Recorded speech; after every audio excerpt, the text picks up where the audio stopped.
En Chine, Philippe obtient un accord sur le bœuf et des promesses renouvelées pour Airbus. Le Premier ministre français Édouard Philippe a achevé lundi une visite de 4 jours en Chine en obtenant la levée de l'embargo de 2001 sur le bœuf français, ainsi que des promesses renouvelées pour une importante commande d'avions Airbus.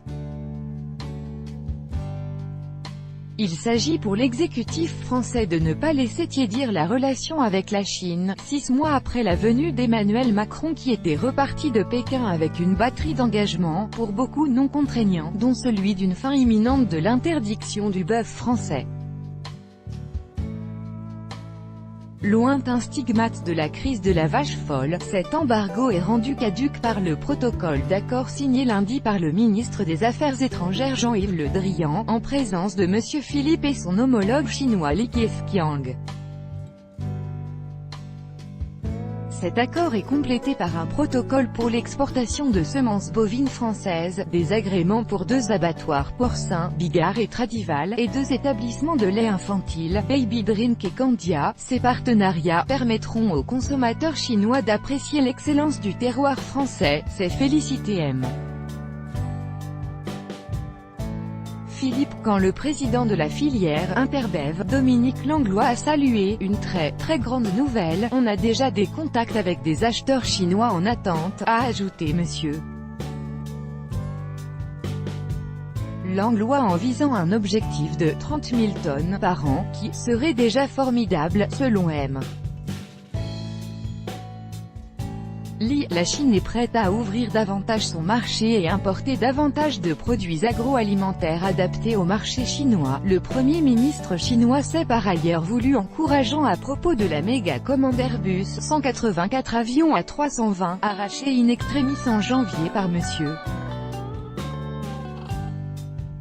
Macron, mais sans la finaliser, nous sommes prêts à poursuivre nos discussions sur des achats en quantité des avions Airbus, en vue de la signature d'un accord en temps voulu, a-t-il souligné, en insistant sur l'attitude positive de Pékin sur la question.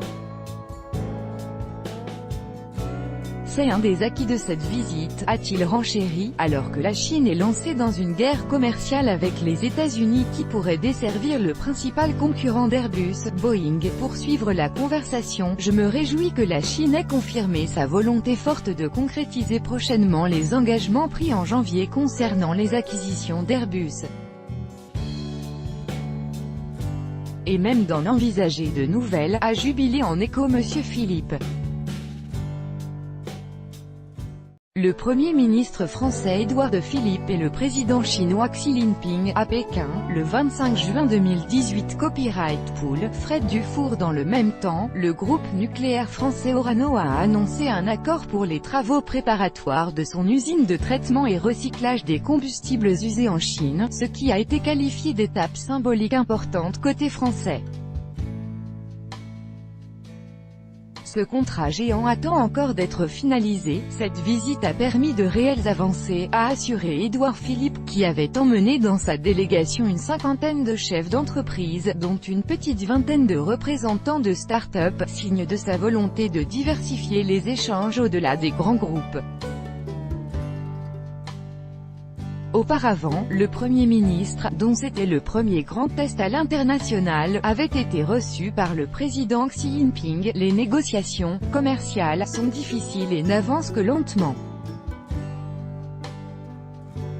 Mais c'est vrai pour la France comme pour les autres pays, observe auprès de l'AFP Michel Aglietta, chercheur au Centre d'études prospectives et d'informations internationales, CEPI. Au total, 18 accords commerciaux ont été paraphés lundi entre Paris et Pékin, d'ampleur très variable.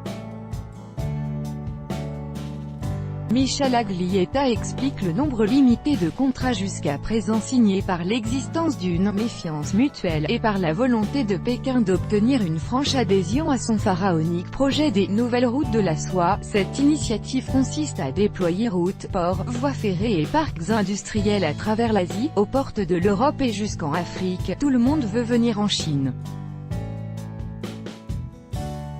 Pékin peut donc fixer ses conditions, souligne l'économiste.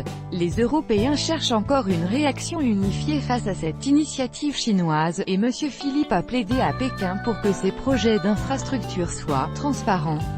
Tout droit de reproduction et de représentation réservé. Copyright 2018, Agence France Presse.